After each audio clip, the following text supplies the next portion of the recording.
오늘날 많은 사람들이 가장 바라는 것은 무엇일까요? 수많은 사람들이 있으니 원하는 것도 그만큼 있을 것입니다. 하지만 지금 공통적으로 바라는 하나는 아마 이것일 것입니다. 속히 코로나라는 질병에서 해방되는 것일 것입니다. 어느새 이 질병으로 인해 2년이라는 긴 시간이 우리의 삶을 괴롭게 했습니다. 이제 곧 탈출구가 보일 것 같으면 새로운 문제들이 생겨납니다. 또 다른 문제가 생겨나서 계속 우리를 고통 가운데로 몰아넣고 있습니다. 하루속히 치료제가 개발되고 종식을 선언했으면 하는데 여전히 상황은 한 치 앞도 알 수 없는 미지의 상황입니다. 이제는 이 질병으로부터 자유를 얻고 그동안 우리의 삶의 자리가, 힘들었던 우리의 삶의 자리가 위로받고 회복되는 그날이 되는 것이 오늘 우리의 기도 제목이 되었습니다.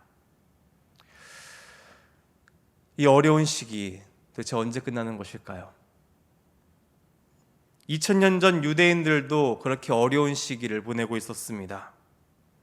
그 어려운 시기를 보내는 가운데 유대인들이 가장 바랬던 것은 무엇이었을까요? 식민지라는 것, 나라의 주권을 빼앗기고 산다는 것은 결코 쉬운 일은 아닐 것입니다. 지배를 위해 억압할 수밖에 없는 그 구조를 살아가는 유대인들은 억압과 고통의 시간들을 보내야 했습니다. 어떻게 보면 로마 제국, 결코 망할 것 같지 않던 제국이었죠. 영영이 그들의 속박 아래 살아갈 것만 같았던 그런 어려운 시간들이 계속되는 나날이었습니다. 그렇게 더욱 갈망했던 것이 메시아였습니다. 이스라엘을 해방하고 다시 이스라엘을 이 땅 가운데서 가장 영향력 있는 나라로 만들어줄 그런 메시아, 그런 왕권을 가지고 올 메시아를 꿈꿨습니다. 그렇게만 된다면 지금까지 받았던 이 고난과 고통이 끝이 나고 이제 참된 자유와 위로를 얻으며 행복한 삶이 될 것이라고 생각했습니다. 그런 바람과 기대 가운데 한 사람이 등장합니다. 나사렛 청년 예수입니다.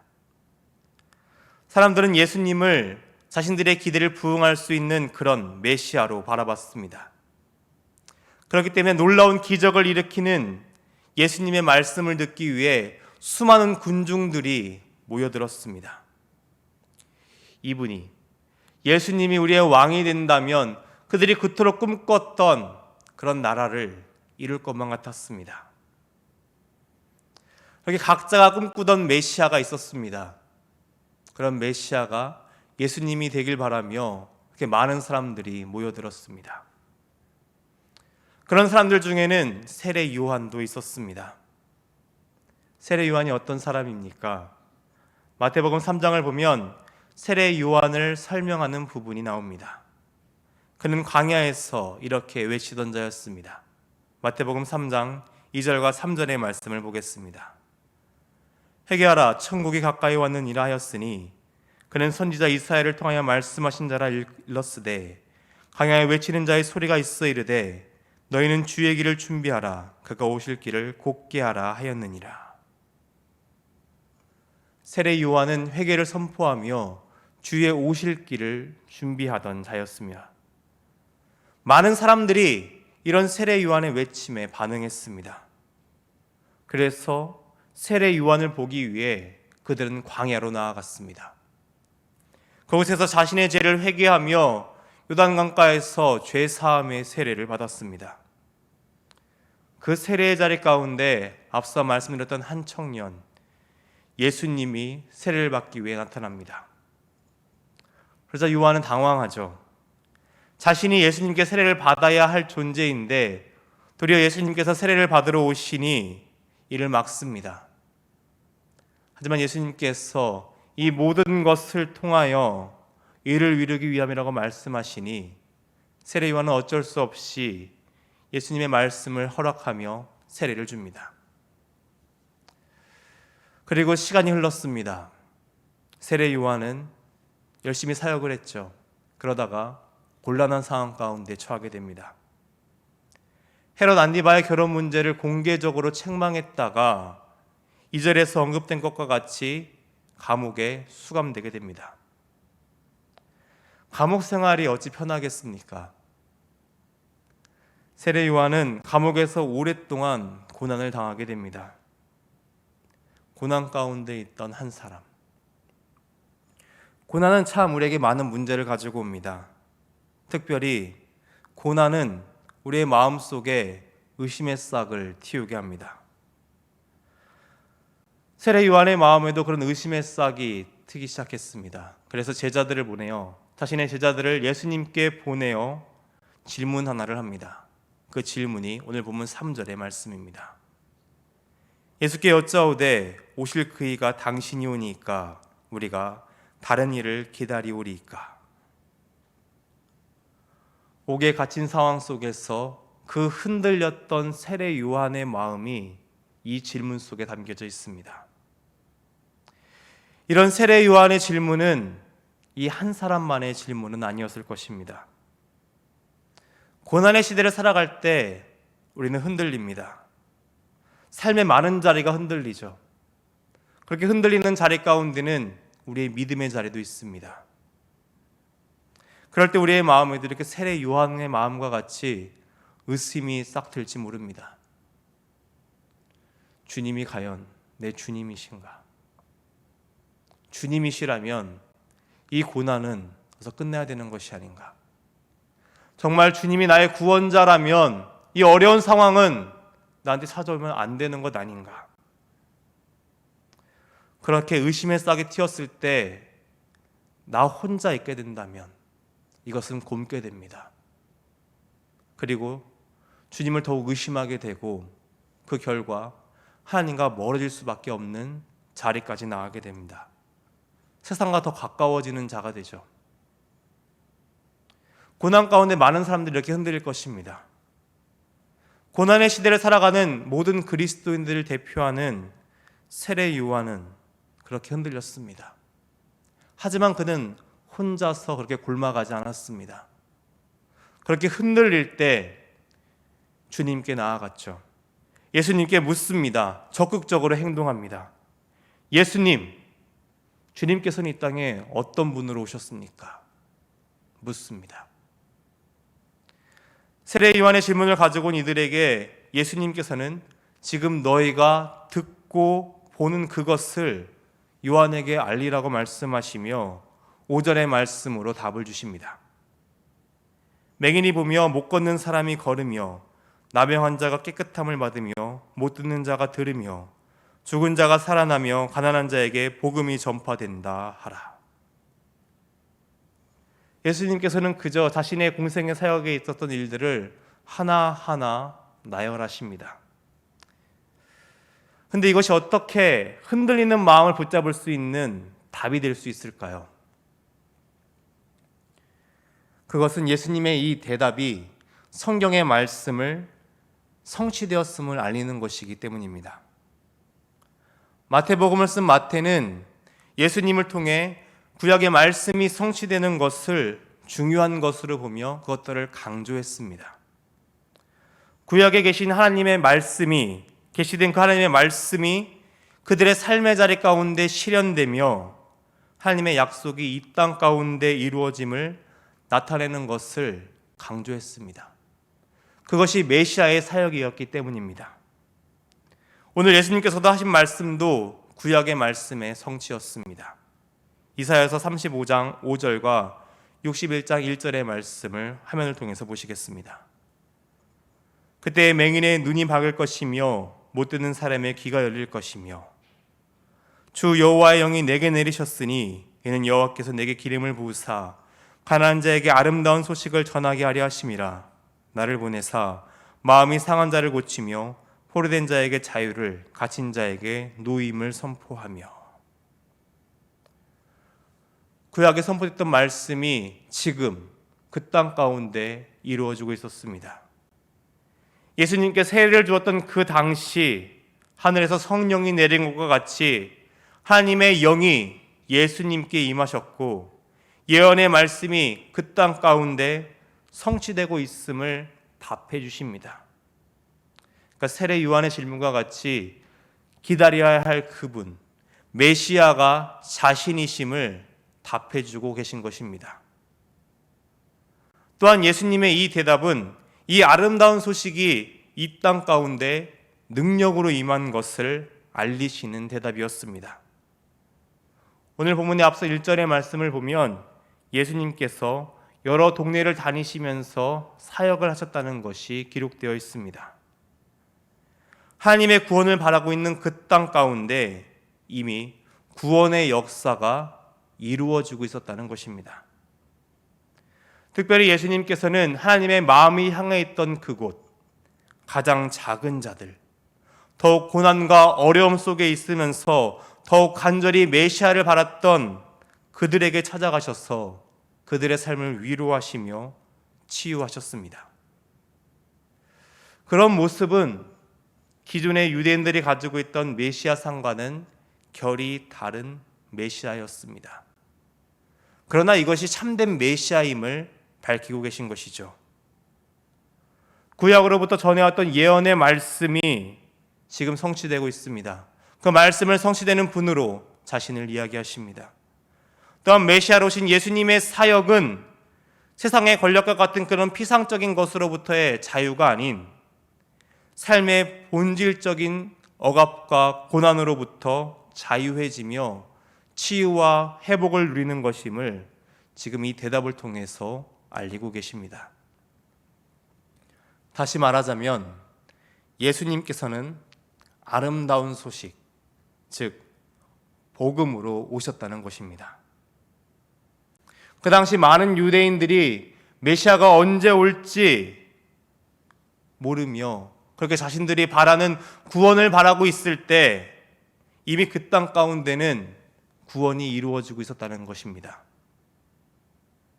이렇게 흔들리고 있던 세례 요한의 마음을 붙잡아 주시며 이 땅 가운데 복음으로 오셨다고 말씀하신 예수님께서는 그 답을 가지고 세례 요한을 향해 나아갔던 이들을 보내시고는 그 다음으로 이렇게 말씀하십니다. 마태복음 11장 7절과 8절의 말씀을 보겠습니다. 그들이 떠나매 예수께서 무리에게 요한에 대해 말씀하시되 너희가 무엇을 보려고 강화에 나갔더냐? 바람에 흔들리는 갈대냐? 그러면 너희가 무엇을 보려고 나갔더냐? 부드러운 옷 입은 사람이냐? 부드러운 옷을 입은 사람들은 왕궁에 있느니라. 자신이 누구신지 어떻게 오셨는지 말씀하신 예수님께서는 그 다음으로 무엇을 봐야 하는지를 말씀하고 계십니다. 우리의 시선이 어디로 가야 하는지를 전하고 계시죠. 우리는 우리의 마음이 가는 곳에 시선을 두기 마련입니다. 우리가 바라는 것에 관심을 두고 눈짓 한 번 더 그곳에 주기 마련이죠. 내가 좋아하는 것, 마음이 가는 곳에 내 시선이 또 한 번 가게 됩니다. 오늘 여러분들도 내 마음이 그렇게 한 번 더 가는 곳, 내 시선이 한 번 더 가는 사람이 있을 것입니다. 말씀을 보면 지금 유대인들에게 그런 관심과 바람의 장소는 광야에 있었다는 것을 알 수 있습니다. 광야에 무엇이 있었습니까? 외치는 자의 소리가 있었습니다. 하나님의 말씀이 그곳 가운데 선포되었습니다. 그들이 먼저 관심을 둔 것은 하나님의 말씀이었습니다. 그들이 바라던 천국, 메시아가 오셔서 회복할 그 나라를 꿈꾸며 그 말씀이 선포되는 현장으로 나아갔습니다. 주님께서는 그렇게 그들이 그 광야에서 하나님의 말씀을 선포하는 선지자들을 보러 갔다고 이야기하십니다. 그런데 광야에 있던 그 선지자는 어떤 옷을 입고 있었나요? 세례 요한을 소개하는 글을 보면 그는 낙타털옷을 입고 있었다고 기록하고 있습니다. 결코 부드러운 옷이 아니죠. 그들이 바라보는 것은 분명 거친 옷을 입었던 세례 요한이었습니다. 그러나 그들의 마음 가운데는 부드러운 옷을 입은 그런 왕궁에 있는 사람을 꿈꾸었던 것이죠. 하나님 나라가 이 땅에 임하는 것을 원합니다. 아름다운 소식, 복음이 이 땅에 흘러 넘치는 것을 소망합니다. 그런데 그들이 원하며 바라보는 것은 복음으로 오신 예수님과는 다른 곳이었습니다. 부드러운 옷을 입은 사람으로 대변되는 세상을 바라봤습니다. 더 나은 것, 더 좋은 것, 더 편한 것. 그렇게 세상에 추구한 것들을 바라보며 나아갔습니다. 강력한 왕권으로 오시는 그런 메시아를 꿈꾸며 그런 강력한 나라를 소망했습니다. 그로 인해 얻을 부와 권세를 바라봤죠. 이것은 주님의 제자들도 예외는 아니었습니다. 더 낮아지고 더 섬기러 오신 예수님과 함께하면서 더 높아지고 더 섬김을 받으려는 자가 되고 싶어 했습니다. 그러니 다른 사람들은 어떠했겠습니까? 오늘 우리의 시선과 관심이 이들과 다를 것이라는 질문을 한다면 여러분은 어떻게 답하시겠습니까? 저부터도 이들과 같이 말씀을 향해 나아갔지만 정작 나의 마음은 계속해서 흔들리고 빼앗기고 있다고 답할 것 같습니다. 이 고난의 시대 속에서 흔들리는 마음을 붙잡으려고 그렇게 기도의 끈을 붙잡으려고 애쓰지만 여전히 흔들리는 마음을 고백할 수밖에 없습니다. 말씀이 있는 광야로 나아가야 하지만 여전히 부드러운 옷을 향해 조금이라도 더 편한 것, 조금이라도 더 나은 것을 향해 나아가는 그런 흔들리는 갈대와 같은 마음이, 그런 연약한 마음이 저에게 있다고 고백할 것 같습니다. 세례 요한의 질문으로 복음으로 오셨다는 그 답을 하신 이후에 예수님께서 그 다음으로 이렇게 시선에 대해 말씀하신 이유가 있습니다. 너희들이 바라보는 그분, 메시아가 바라보는 그곳을 너희 또한 바라봐야 한다는 것입니다.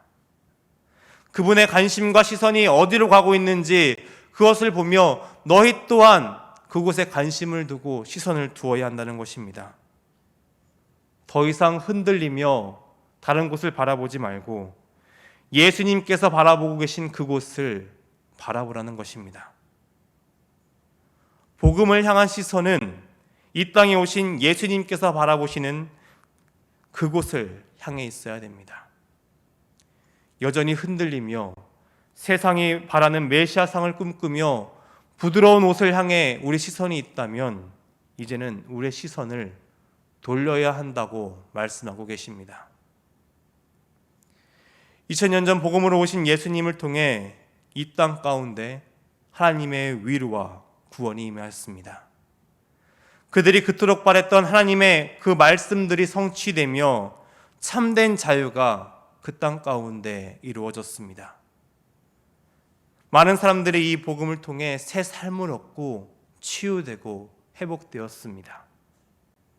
그 위로와 구원을 경험한 이들은 복음에 감격하여 복음을 전하는 일에 온 힘을 다하는 제자로 살아가게 되었습니다. 더 이상 부드러운 옷을 입은 사람들 향해 시선을 보내는 것이 아니라 광야를 향해 나아갔습니다. 하나님의 사랑과 관심이 가는 그곳, 세상의 소외된 곳을 향해 나아가 복음의 능력을 전하며 예수님의 위로와 구원을 전하는 삶을 살아갔습니다. 그들로 인해 우리에게까지 복음이 흘러왔죠. 하나님의 은혜를 누리는 자로 살게 되었습니다. 100여 년 전 흑암과 사망의 땅이었던 이 나라 가운데 복음을 들고 온 선교사들이 있었습니다. 그 선교사님들 중 한 분인 윌리엄 블레어 선교사님은 가난하고 불행한 나라였던 조선을 향해 이렇게 표현했다고 합니다. 가련하고 불쌍하고 가난하고 눈멀고 벌거벗게 되었다. 굳이 이런 나라로 오지 않아도 되었을 것입니다. 더 좋은 곳, 더 편하게 사역할 수 있는 곳이 이들에게는 많이 있었을 것입니다. 그러나 이들은 그 흑암의 땅이었던 조선을 향해 나왔습니다. 이 땅에 복음이 흘러가야 되기 때문에, 복음으로 오신 예수님을 전해야만 했기 때문에 그들은 이 땅에서 주님의 마음을 품고 복음을 전하는 일에 온 힘을 다했습니다. 그렇게 가련하고 벌거벗었던 흑암과 사망에 가득했던 나라가 오늘 어떻게 되었습니까?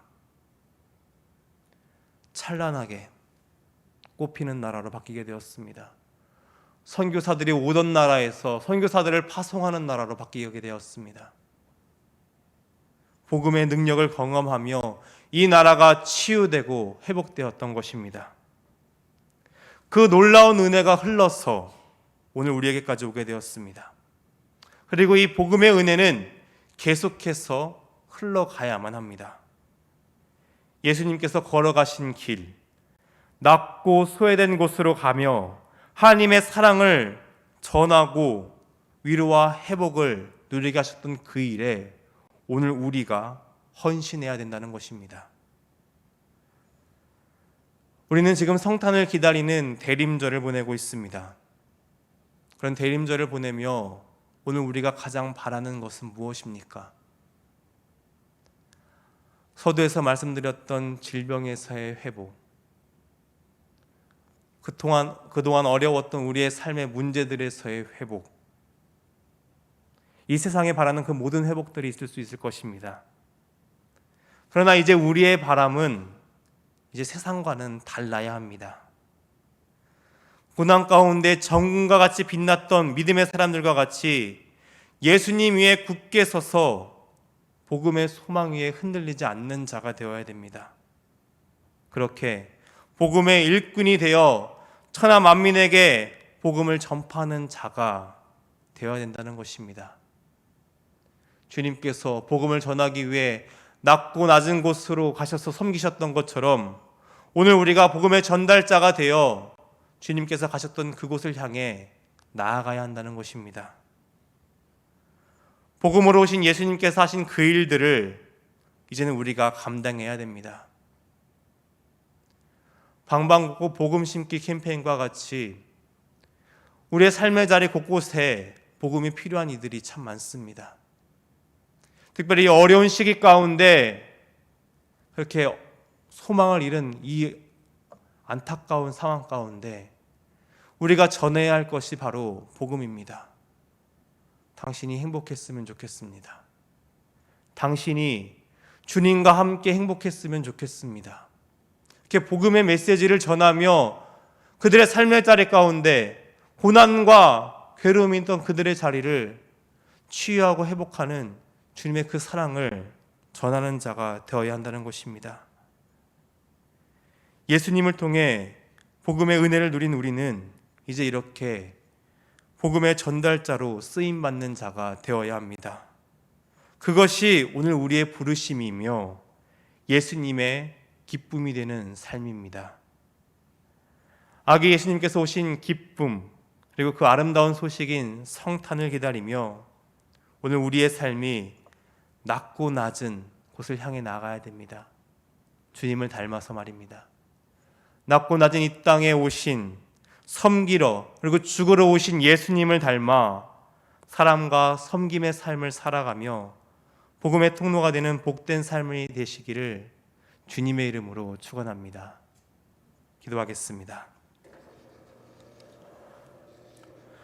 사랑과 은혜의 하나님, 어둠과 고난의 땅이었던 이 땅에 복음의 은혜를 허락하셔서 구원의 은혜를 누리게 하신 하나님 아버지의 사랑에 감사를 드립니다. 이 놀라운 은혜를 누리며 자유와 회복의 역사를 경험한 자가 되었습니다. 그러나 우리의 삶에 찾아오는 고난 앞에 흔들리며 우리의 시선과 바람이 세상을 쫓는 연약함을 보이고는 합니다. 우리의 마음이 세상을 바라보며 흔들리지 않도록 말씀으로 붙잡아 주옵소서. 예수님의 관심과 사랑에 향해 있던 곳만 바라보고 나아갈 수 있도록 우리의 마음을 지켜주시옵소서. 복음으로 오신 예수님을 통하여 치유와 회복을 경험하고 구원을 누리는 자가 되어서 이제 우리가 복음의 전달자로 서서 우리를 부르신 하나님의 뜻을 이루며 주님의 기쁨이 되는 삶이 될 수 있도록 오늘 우리와 함께하여 주시옵소서. 사랑이 많으신 우리 주님 예수님의 이름으로 기도드립니다. 아멘.